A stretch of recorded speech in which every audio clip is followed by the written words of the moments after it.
Long before the world worshipped power, there lived a man who terrified it not with armies, not with wealth, but with an unbreakable spine. His name was Cato the Younger, and Rome could not control him.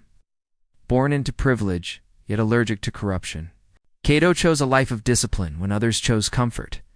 While Roman elites drowned themselves in luxury, he trained his body in cold, hunger, and hardship. Believing that a man who could not endure discomfort could not be trusted with power, from a young age he spoke the truth without fear, even when it made enemies, even when it cost him influence, even when silence would have saved him. As Rome rotted from within bribes, greed, ambition disguised as patriotism, Cato stood alone, refusing every shortcut, every deal, every compromise that stained his conscience. He walked barefoot through the streets to remind himself that comfort was temporary, but character was permanent. When Julius Caesar rose, charming the masses and bending laws to his will, most men bowed. Cato did not. He saw what others refused to admit, that Rome was trading freedom for stability, virtue, for spectacle. Again and again, he opposed Caesar publicly. Not because he believed he would win, but because he believed resistance itself mattered. He lost elections. He lost allies.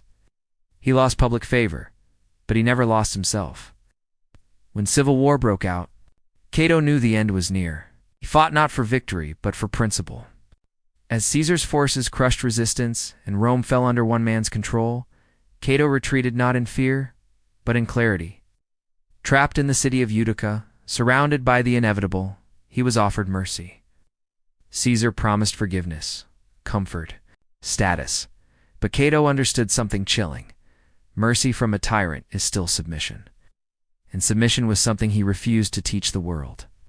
That night, Cato read Plato's Phaedo, the dialogue on the soul and death, calmly, steadily. As if preparing for sleep, he spoke gently to his friends, reassured his family, and sent them away. He did not rage. He did not panic.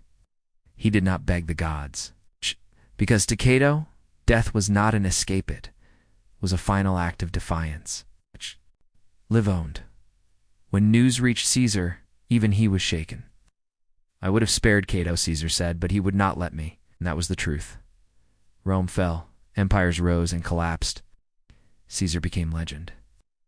But centuries later, philosophers would whisper Cato's name with reverence. To the Stoics, he was not a man who lost, he was a man who proved that integrity can outlive power. Cato did not survive history, but he conquered it in a way no emperor ever could. Because the world can crush your body, steal your future, erase your position, but if you refuse to betray your values, it cannot break you. And that is why Cato remains immortal. Not as a ruler of Rome, but as a ruler of himself.